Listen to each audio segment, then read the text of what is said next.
네, 그렇게 보시면 됩니다. 원래 식품은 그 두 가지만 있는 거예요? 신선식품과 가공식품만? 신선식품이 있고 그 신선식품이 가공식품의 원재료 들어가기 때문에 그러니까. 크게 보면 그렇게 두 개를 보시면 두 개로 있는 거죠.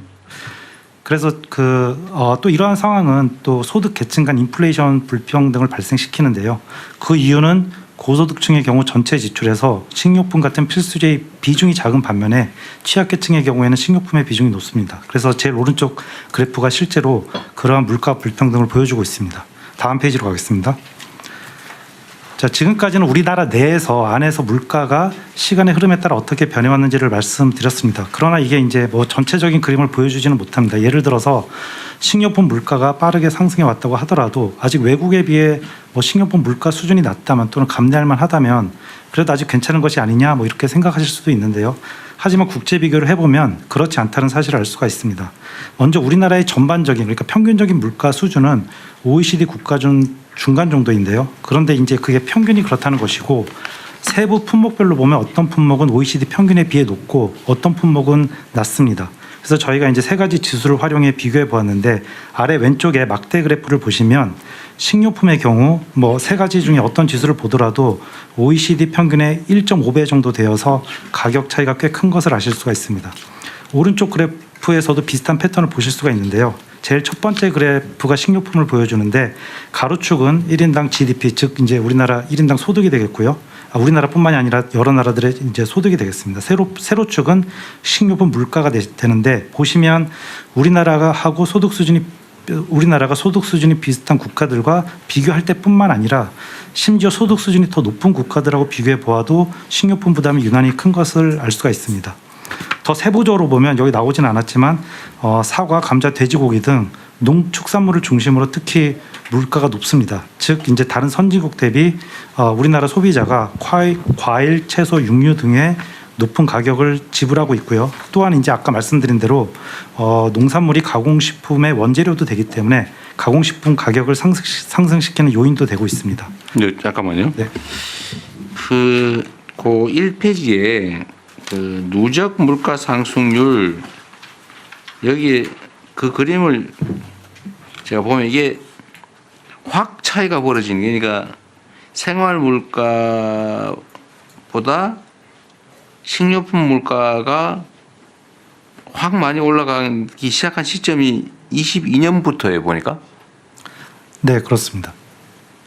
그때 이제 여러 가지 기후 문제라든가 또 그러니까 그 확 올라갔다가 다시 떨어졌다가 22년 중하반기에는 떨어졌다가 그러니까 그게 아마 중간 치솟은 게 여름철 그 지금 말씀하신 그런 변동 때문인 것 같아요. 근데 다시 떨어졌어요 연말에. 떨어졌다가 그 다음부터 다시 올라갔어요.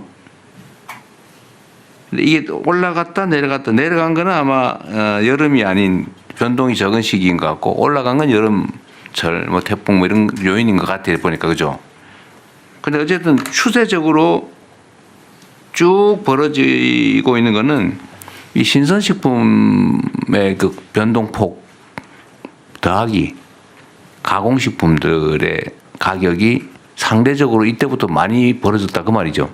네, 그렇게 보시면 됩니다. 애초에 그 신선식품 자체도 여러 가지 신선식품은 이제 그래프상 치는 거고 원료로도 들어가기 때문에 네. 또 유통구조 문제도 있고 해가지고 그게 더 벌어지고 있습니다. 이 진폭에 올라갔다 내려갔다 하는 건 신선식품에 영향이 클 거고 네, 맞습니다. 전체 평균치로 더 벌어진 거는 가공식품까지 그렇게 됐기 때문에 왜 식품만 이러냐 지금 오늘 그 얘기를 한번 해보려는 거예요. 네, 맞습니다. 왜 식품만 이런 식으로 많이 올랐냐. 네, 그거의 구조적인 요인에 대해서 말씀을 드리려고 합니다.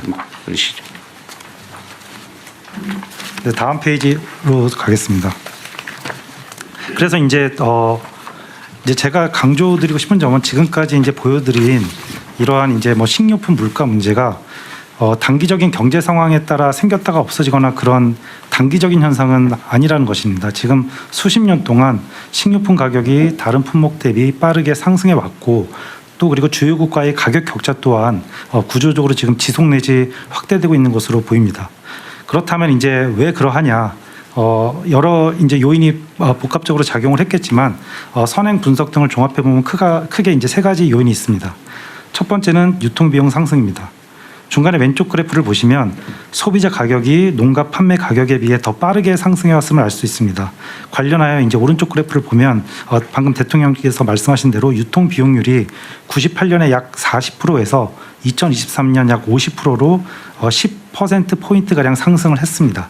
다만 이제 뭐 유통 비용 상승에는 그동안 인건비나 임대료가 상승한 부분이 있고요. 그다음에 부가가치 재고 노력 등도 포함된 것임을 감안할 필요는 있겠습니다. 다음으로 이제 우리 생산성에 대해서 말씀을 드리면 우리나라는 경작 면적이 작은 편이고 영농이 영세해서 생산성이 낮은 편인데요. 그래서 이제 어떻게 보면 당연하게도 생산 비용이 상대적으로 높을 수밖에 없습니다. 다음 페이지로 가겠습니다.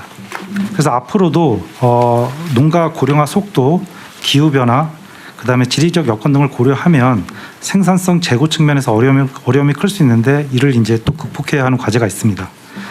마지막으로 이제 아래 왼쪽 그림을 보시면요, 우리나라의 경우 수입을 통한 채소 과일의 공급 비중이 미국이나 유로 지역 여러 국가들에 비해서는 크게 낮은 상황입니다. 따라서 공급 채널 다양화를 통한 가격 안정, 그리고 품종 다양성 측면에서 소비자의 선택권 확대를 통해 실질적인 부담을 낮추는 것을 고려할 수 있겠습니다. 물론 여기 써져 있는 대로 이제 농산물 수입을 얼마나 할지 또는 수입 확대에 대해서는 뭐 공감을 하더라도 그 폭을 얼마나 할지는 여러 목적에 따라 달라질 수가 있겠고요. 한편으로는 농가 손실 그리고 식량 안보와 더불어서 소비자의 생계비 부담 안정도 균형적으로 이제 고려할 필요가 있겠습니다. 종합하면 지금까지 이제 우리가 봐왔던 추세, 그리고 농가 가구 고령화, 기후 변화 등을 고려할 때 지금 뭐 아무것도 하지 않고 대응을 하지 않으면 소비자의 부담은 지속되거나 심지어는 더욱 악화될 수도 있을 수가 있겠고요.